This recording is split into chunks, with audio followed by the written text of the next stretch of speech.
sila ang nag-iisang masugid na tagahanga ni Nicole Yala. Chris Chuper! Kasama ang nag-iisang die-hard fan ni Chris Chuper, Nicole Yala!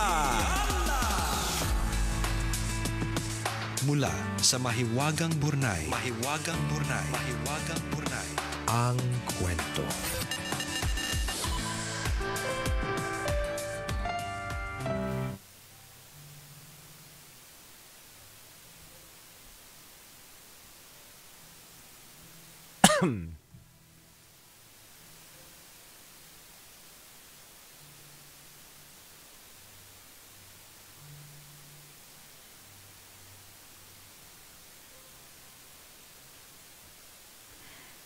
Dear Nicole and Chris, itago niyo na lang ako sa pangalang Claire, isang masugid na taga-subaybay ng Tambalan. Estudyante pa lang ako at wala pang masyadong alam sa realidad ng buhay, tambalanista na ako. Sa radyo pa ako nakatutok noon. Ngayong may asawa at 2-year-old baby na, certified tambalanista pa din ako. Yun nga lang, sa podcast na ako nakikinig at sumulat ako para sabihin na nahihirapan at nalilito na ako sa buhay ko ngayon. Baka sakaling mamotivate ako na huwag bumigay at sumuko. Tambalan, lawit na kasi ang dila ko sa pagod. Nahihirapan akong pagsabayin ang pagiging nanay at pagiging empleyado bilang work from home kasi ako. Yung baby ko kasi ang gusto maglaro lang kami maghapon.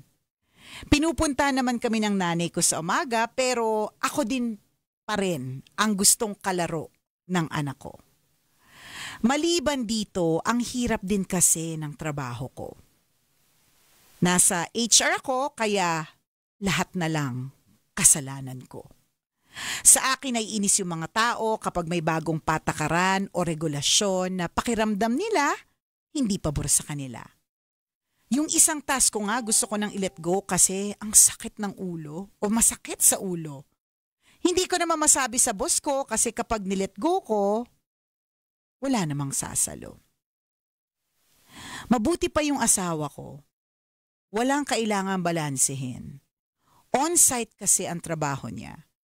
Gabi pang nakakauwi dahil ang layo ng opisina niya.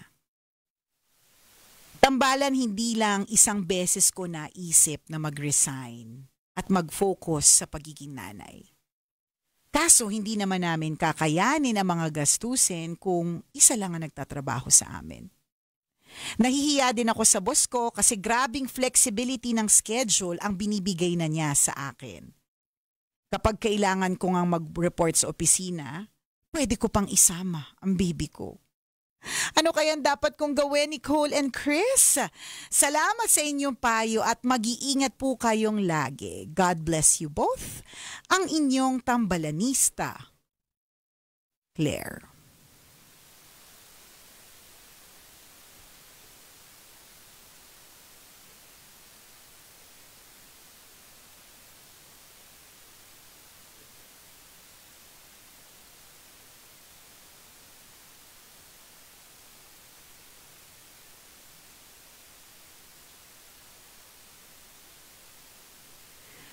Hello, Claire. Ramdam na ramdam talaga namin ang iyong pagod. At ganyan talaga kapag tayo ay pagod, hindi na natin naiisip yung ilan sa mga blessings na meron tayo. Totoo yun eh. We are clouded with Tagalog na lang. Tagalog na lang pala. Joke lang. Joke lang, hindi lang pala kayang panindigan. Hanggang we are clouded lang. We are clouds. Yan. Diba minsan kapag napapagod tayo, o kaya pag stress tayo, hindi tama yung pag-iisip. Kaya pag galit, 'Di ba? Hindi tama yung mga nasasabi, hindi tama pag mataas ang emosyon, hindi tama ganyan. Kaya kailangan uminom ng isang basong tubig, huminga ng malalim, deep breaths, lahat gagawin para mahimasmasan kahit papaano at makapagdesisyon. So obviously itong si Claire, pagod na sa mga eksenang pagiging nanay / pagiging empleyado, ganun. Pero alam mo kung tutuusin, Claire, una, hindi lang ikaw yung may ganyang klase ng setup. Marami po kaming working moms. Ang nakikita ko nga maganda sa kahit paano kung titingnan natin yung maganda ha. Una sa lahat, blessing magkaroon ng anak. Yes. Hindi lahat talaga nabibiyayaan ng anak. May mga iba na gusto nila maglaro maghapon kasama ang mga bata pero wala, sadyang hindi pinalad, sadyang hindi nila kapalaran yung magkaroon ng Junaki. So yung palang ipagpasalamat mo yan. Tsaka pasasan pa't maglalaki din yan. Ang paglalaruan na yan lalaki, hindi na ikaw. Emotional na kapwa niya. Yan, ganyan feelings na ang paglalaruan niyan. Hindi na ikaw, kabisyo. Ganun talaga. So, and alam mo, ang daming ng maganda sa setup mo work from home. 'Di ba? So, work from home. Although in a way talagang mahirap din talaga, natandaan ko na dati partner nung pandemic. Tas work from home tayo, 'di ba? Parang mas lalo nga ako wala natatapos. Actually pag nandito yung mga anak ko, wala ako natatapos. Totoo 'yon. Kaya kumbaga, gets ko yung nararamdaman ni Claire na parang nasa bahay ka lang naman, hindi pwede mo sabihin lang yung nasa bahay kasi talagang ang daming ginagawa. Tapos kapag ka nagde-demand pa ng sobrang attention ng isang bata, talagang mauubos yung oras mo, 'di ba? Kaya nga sabi daw nila yung mga bata daw pinatutulog natin sa hapon para lumaki sila. Sa totoo lang, mas favorable kasi sa atin kapag ka natutulog sila, hindi para sa kanila. Kasi pag natutulog yung mga bata, mas nakakapagtrabaho tayo. Di ba? O pag natulog yan, kunyari mag-nap yan mga 2 oras o kaya 3. Di ba? 3 oras kang may magagawa. May magagawa ka sa trabaho, may matutupi kang mga nilabhan, di ba? Sabi ko nga sa'yo, yung kakilala kong mag-asawa, ayan, tulog yung mga bata. Oo, 3 oras daw. Na-excite sila lang tulog yung mga bata. 3 oras, pero wag kang maingay, baka magising, dahan-dahan lang tayo, ha? Huwag kang gagawa ng kaluskos, mga ganon, sabi nung mag-asawa. Ganon, di ba? Kasi nga, maraming nagagawa habang tulog ang mga bata. Kaya alam mo, hindi totoo na para sa mga bata at lumaki sila na healthy. Hindi. Para po ito sa short time na mag-asawa. Charot, di ba? Mabilisan lang. Tuwa nga sila pag umaalis yung mga anak papunta sa school. Ayan, ihatid mo na, may tagalan yung pag-uwi. Ayan, may oras. Mo na kayo sa pansitan bago kayo umuwi, ha? Yung isa ko kang kakilala, partner kahit walang pasok, pinapupunta ng pansitan yung anak niya. Makaisa lang kay misis. Bili ka ng pansit, tagalan mo.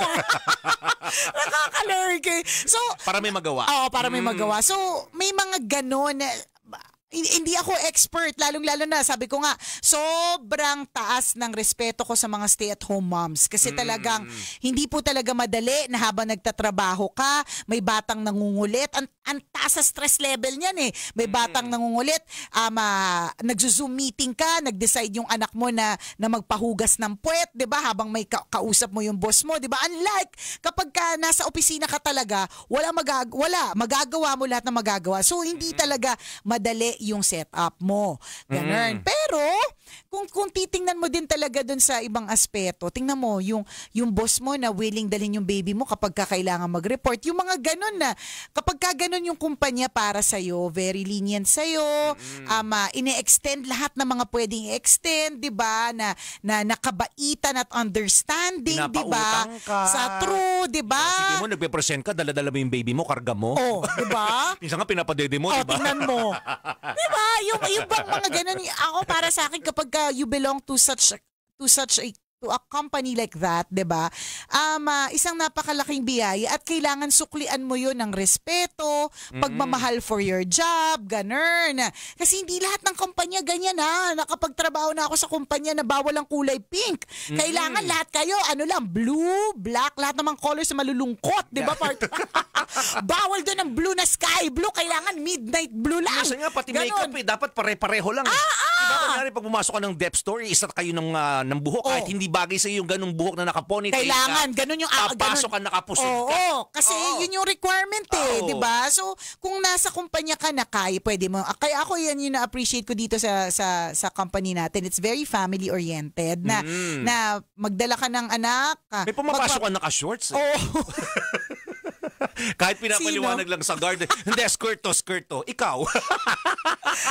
Sino yan, partner? Sino ba yan? Hindi, diba yung ganun? Kung may ganyang leniency or pagbibigay, understanding, malawak na pangunawa yung kumpanya para sa iyo, 'di ba? Hindi ba't dapat suklian mo ito ng ng pagmamahal for the job, ganon, 'di ba? Hindi namin kine-question 'yon. Talagang sadyang napapagod ka lang. Maybe ang pwedeng solusyon dito sa ganitong klaseng setup ninyo is ano bang pwedeng gawin ng mister mo na ano bang contribution niya dito bukod sa of course providing for the family, no? Yung hirap mo na ganyan. Paano ba magkakaroon ng maayos na scheduling, ganun. Yes. Kasi kung tutuusin talaga, maswerte pa rin talaga sa totoo lang. At mahirap rin naman talaga mag-let go ng job. Yes. Hindi po talaga siya hindi ito yung parang ayoko na kasi nahihirapan ako. Nagpapalaki kasi ako ng baby, so ayoko na. Tapos nga kayo kasi kulang, 'di ba? Hindi madali eh. Marami pong nakakapagbalanse Claire. So feeling ko magagawa mo rin 'yan, makukuha mo rin yung tamang timpla. Totoo yun. Para ma-achieve yung setup ninyo na maayos. Ganun. Walang perfect template. For example, yung template namin na ibabahagi sa iyo or kung sino mang makakausap mo ay posible kasi hindi applicable sa iyo. Ang sinasabi natin dito, makukuha mo yung perfect dynamics nito as you go along. Diba, totoo yun eh. Kanya-kanya tayo ng pagbuo ng dynamics. Ano yung sinasabi nating dynamics ng pamilya? Diba? For example, paggising mo, ano ba yung una kong gagawin? Kasunod na ito, may alam mo na yung kasunod na gagawin. Yes. Kumbaga sa buong araw, nakaschedule na, nakamanage na lahat. May allotment na yung ganito, yung resources ko para dito, yung pag-aalaga ko ng bata para dyan. So nabubuo mo yun as you go along. Correct ka. Ngayon, hindi mo pa siya nakukuha, kaya ka na mo problema. Hindi may ganun, parang hindi mo mawari, pero upuan mo yan. Yes. Upuan mo yung anak mo para manahimik. Charot. Joke lang. Char lang. Ikot-ikot mo, upo ka muna dyan. Upuan din kita. Di ba, upuan mo yung parang paano ba? Makikita mo lahat yan. Oo. At tapos, ang maganda dito, pwedeng mag-work yan for 1 month, ganyan. Tapos next month, baka hindi naman, kasi iba naman yung gustong laro ng anak mo or iba na yung schedule niya. So, nababago din. Tsaka, madami kasing gumagawa niya. Hindi bago sa madaling salita. Hindi siya bago. Tapos nagagawa naman, 'di ba? So kaya mo 'yan. Yun lang yung masasabi namin. Kaya mo 'yan. Hindi para kami mismo yung magbigay sa iyo ng ito yung schedule na gagawin mo kasi hindi naman namin alam kung paano yung trabaho mo, 'di ba? Yes. Pero pwede, 'di ba? Like yung halimbawa, sasabihin mo dun sa boss mo na sir, okay lang po ba lahat ng meetings i-schedule natin? Kasi pwede naman yun eh. Kung talagang pag umaga ang taas ng energy ng anak mo at hindi ka makakonsentrate, hapon i-schedule yung mga ganong klaseng may hirap na bagay, yung mga ganon ba, kaya yan eh. Totoo yan, yung mga sinasabi namin tips lang na pwede mong i-consider or pwede rin hindi, depende kasi ikaw yung nakakaalam ng schedule mo, correct. Yes. Sa level ng kulit ng anak mo, alam mo talaga yan. Tsaka alam mo partner, namnamin mo lang yan kasi talaga. Kasi lilipas din kasi talaga yan, promise. Kanina nga nag-post ako ng reel na antok ako. Tapos sinabi ko talaga doon, bakit ba kasi kailangan kong gumising ng maaga? Hindi naman ako yung estudyante. Hindi naman tapos ako yung... Tapos na ako. Bakit parang nag-aaral ako ulit? Bakit kailangan 5 a.m. pa rin ang gising ko samantalang ang pasok ko 12 noon na? Diba? Pero alam mo, yun yung ang sabi sa mga comment section na ilan sa mga nagsabi doon na enjoyin mo muna yan. Kasi lilipas din yan eh. Hanapin mo din yung moment na yan for sure. Matatapos din yan sa kanilang pag-aaral o kaya na nila kahit hindi ka magising ng maaga, 'di ba? So habang ikaw ang buhay nila, ikaw ang pundasyon nila, hindi pa masyado lumalawak ang kanilang wings, 'di ba? Ikaw lang ang mundo niya. Namnamin mo lang. Yun lang din muna. Namnamin mo lang kasi pasasaan pa't lilipas din. In a way, dumaan na rin tayo sa ganyan di ba? Yes. Ako, ang naalala ko lang ngayon, dati na parang naiinis ako, ang gulo-gulo lagi ng bahay. Parang hindi natatapos yung kalat. Hindi nauubos yung kung ano-anong mga laruan na nakakalat sa sahig. Matapos mo ligpitin, malingat ka lang ng konti, nakatapon na naman yung isang basket ng mga laruan. So hindi siya natatapos. Ang sabi sa akin ng mga kamag-anak ko, na dumaan din sa ganung klase ng sitwasyon, namnamin mo. Diba, pasasaan pat, mawawala din yung mga kalat na yan. At yun yung mga panahon na malalaki na sila. At mamimiss mo yung moment na yan, na makalat yung bahay mo. Ibig sabihin, yung mga anak mo nando naglalaro. At ito ang maganda, yung magandang nangyayari sa'yo, ikaw yung gusto nilang kalaro. Mas nakakalungkot pag ang pinili nilang kalaro yung yaya nila. Totoo. O kung sino man at hindi ikaw. Kahit kayaan mo silang maglaro tas ayaw sa'yo, mas nakakalungkot yon. So sa pagkakataong ito, ikaw ang pinipili nila, namnamin mo yon. Pasalamat ka sa eksenang yon. Naalala ko yung isang commercial na very true siya to moms eh. So there are times when we feel like ang haggard na natin, ang pangit na natin. Totoo, feeling ko yan yung nararamdaman ni Claire eh. Pero in the eyes of a child, ang ganda ng commercial na yun eh, na sa mata ng anak niya, hindi niya nakikita yung laki ng puso ng nanay niya, yung haggard na muka.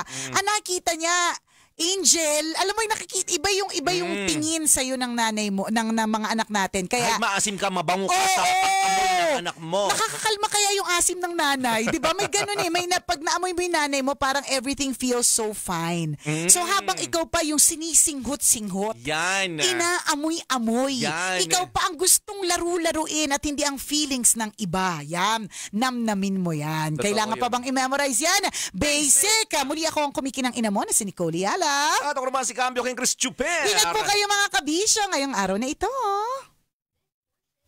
ACS Manufacturing Corporation, ISO certified. Ako din doon ko yun lagi yung yung basis ko eh. Kaya nga yung bunso ko partner si Prince, 'di ba? Ang laki na niya. Hindi ko na siya masyado lagi nabubuhat kasi alam mo naman marurupok na ang mga buto, 'di ba? So meron akong feeling lagi na na lagi ko naiisip na hala, ang bilis niya lang pala lumaki. Binubuhat-buhat ko lang to noon na kaya ko ng isang kamay habang nagpapadete sa kanang dede. Ngayon hindi ko na magagawa 'yun, 'di ba? Hindi ko na siya masusukbit kasi ang bigat na talaga niya. So ang bilis lang. Kanina nga, di ba, partner, sabi natin sa unang tambalan, parang kailan lang tayo ay, ako ay nag-a-apply, tapos ngayon we are celebrating 20 years. Di ba? Ganun kabilis yung, yung takbo ng araw, takbo ng oras, takbo ng panahon. So, wag kang susuko. Hayaan mo lang, lilipas din yan. Mamimiss mo nga yung eksenang ganyan. Correct. Yung mga sample na binibigay namin, yun, based on, experience. First-hand, experience. Yung dati, yung anak mo, gustong-gusto kunyari pag nasa kotse, nasa harapan yun, karga mo, nasa lap mo, tas karga mong ganon, tas naka-seatbelt ka. Ganon. Dati yun. Ngayon, hindi na pala kayo kasyang dalawa. So, parang, gusto ko kitang katabi, kaya lang, hindi na pala pwede. Kasi isa lang talaga yung dapat na nasa harapan. Samantalang dati, nakakarga mo pa siya. Di ba, nakaupo sa lap mo. Correct. Hindi mo naman siya magagawa ulit kasi lumipas na yung moment na yun. So, tapos ayaw mo namang maalala na nung moment na yon, nung baby shot, ikaw yung mundo niya, ang naalala mo is yung galit at inis mo at yamot mo kasi may mga bagay na hindi ka magawa. Alam mo, your job can wait. Para sa akin it can wait. Kasi anytime pwede ka naman palitan dyan, sa totoo lang di ba? Pero hindi ka naman pwedeng palitan bilang isang nanay. Totoo di ba? Ganun. Kaya mo yan. Siguro isa rin sa magiging consideration mo dyan is time management. Malaking bagay yun. Nag-a-adjust sa una, pero makukuha mo din, again, as you go along. Yes. Makukuha mo yung tamang timpla sa madaling salita. Wala lang perfect template na parang, siguro this week nakuha mo, pero next week maaari magkaroon na naman ng panibagong adjustment. Correct. Kasi nga lumalaki yung bata and things are changing. So, ganun siya. It's a never-ending task. Yes. Kailangan na maging flexible. At masaya yan. Ano yan siguro ako naniniwala ako, bottom line nito, the secret lies in your perspective. Paano mo siya titingnan? Paano mo titingnan na, di ba, na parang, sa halip na naiinis ako, na niyayaya ako, Na ng mga maglaro. anak ko, na maglaro, di ba, bakit hindi mo tingnan sa aspetong nakakatuwa naman kasi ako yung pinipili nila. Magsiselos ka pag iba yung kalaro nila. True lalo. 'Di ba? So ikaw yung gustong kalaro Tingnan mo, ayaw kahit yung nanay mo nandiyan, ayaw niyang kalaro yung nanay niya. 'Di ba? So yung part na yan, merong ano yun. Blessed ka doon. Oo, masarap siyang pakinggan. So Thankful ka doon. at lagi mong tatandaan na sa lahat ng mga desisyon kailangan mo maging astig. Panindigan mo 'yan. So work from home ka, panindigan mo yung astig na desisyon na 'yan, 'di ba? Astig na yung kumpanya mo kasi hindi kayo basta-basta or ikaw hindi ka basta-bastang nile-let go. 'Di ba? Iniintindi ka sa iyong sitwasyon, 'di ba? At para gawin nating mas astig pa ang araw mo, dapat naman i-download ang Arena Plus app. Totoo yan, dahil sa Arena Plus, astig ka sa sports kabisyo. Ang Arena Plus, alam nyo ba, ang tinanghal na Best Sportsbook Operator for 2024 ng Sigma Asia Awards. Ito talaga ang magpapabago sa paraan mo ng pag-e-enjoy sa mga paborito mong laro. Ang astig pa sa Arena Plus, hindi mo na kailangan pa maghanap kung saan-saan ang mga latest scores and results sa mga inaabangan mong laro worldwide dahil sa Arena Plus app, kumpleto at always updated. Kasama sa mga exciting na games ay ang PBA, NBA, PVL, soccer, basketball, volleyball, boxing at marami pang iba. At eto pa mga kabisyo pwede mo ring masubaybayan ang mga live games ng local at international sports property sa kanilang web-based or mobile applications gamit lamang ang inyong mobile device. O di ba cellphone lang. All-in-one na. Anytime, anywhere pa. Ang kagandahan po, ang Arena Plus ay license ng Philippine Amusement Gaming Corporation of PAGCOR para masiguro na legal at secure ang gaming environment ng ating mga users. Eto, FYI alam nyo ba na astig din ang mga endorser ng Arena Plus app? Uy, sino-sino ba yan? Nandyan ang Pinoy basketball sensation sa mundo ng PBA, si Scottie Thompson, partner. O, di ba? Tapos nandyan din ang phenomenal film basketball star ng NBA na si Jordan Clarkson. Siyempre, ang mga radio DJs na Nicole Yala, Chris Chuper. Ito pang malupit, di ba? Yung official jingle na Halina sa Arena is performed by the one and only Glock 9. Kaya naman download the Arena Plus app now in App Store. Pwede rin pong panood rin via arenaplus.ph. Dahil sa Arena Plus, astig sa sports. Gaming is for 21 years old and above only. Keep it fun. Game responsibly. Dapat astig ka lagi. Totoo yun, laban lang ng laban, huwag kang susuko. Kung kinakaya ng marami mga magulang, nanay, di ba, lalo na yung mga first time mom, matinding, or first time dad, matinding adjustment talaga yan, pero nakukuha nila yung tamang galaw habang lumilipas ang araw. Kaya mo yan, kung kaya nila, kaya mo rin. True lalo. Sinabihan din ako ng mga tita ko dati, pasalamat ka, magulo yung bahay mo. Ibig sabihin nun, masigla yung mga anak mo. Oo, tsaka totoo. Kaya ako partner, hindi na ako masyadong, parang wala na akong, nasanay na lang talaga ako na magulo lang. Ano yan, tama partner tama yung mga tita mo tama silang lahat. Lahat ng mga Tama kayong lahat. Oo, may tama saltek sayad. Woo! Ganyan, 'di ba? Tama talaga sila na ang kalat na yan, that messy home is an indication of happy kids. Ibig sabihin din nun partner na yung mga anak natin ay active. Yes. Kasi pag hindi sila aktibo, 'di ba, nakakalungkot kahit may mga laruan hindi nagagalaw. Hindi magulo kasi wala naglalaro sa kanila kasi hindi sila active, may sakit sila, may nararamdaman sila. So the fact that they're not around. Oo, 'di ba? At wala sila. Ganun. Tsaka dadating yun Totoo. And it's all so fast. Ang bilis lang talaga. So, hahanapin mo yun. Yes. Sabihin mo rin sa sarili mo yung mga sinabi namin kanina. Oo. Ay, ang bilis naman ng panahon. Correct. Nakakamiss yung yung panahon na magkalaro pa kami ng anak ko. Na noon kinaiinisan ko. Diba? Pero ngayon hahanapin mo siya. Kasi nga time flies. Yung pagod na pagod kang kumakarga sa anak mo na parang ano ba, wala na bang katapusan to? Darating yung time na may miss mo silang kargahin, kaya lang hindi mo na sila pwedeng kargahin kasi may iba na silang kinakarga. Tama, totoo yan. Tsaka yung feelings, naku, yun na yung paglalaroan nila, hindi na ikaw. Tapos lumaki pang balandiyan, lalaro niya, paglalaro niya mga lalaki na. Sakit sa ulo, no? At least ngayon, laro-laro lang. Yun lamang. O ingat ka lagi Claire, at naway makita mo yung magandang POV mula sa eksenang ito. Kidoks. Carry mo yan. Bye everyone! Ingat po kayo. Don't forget to download the Tambalan Podcast. Listen on Spotify every Monday po. Meron po kaming bagong episode. Bye-bye!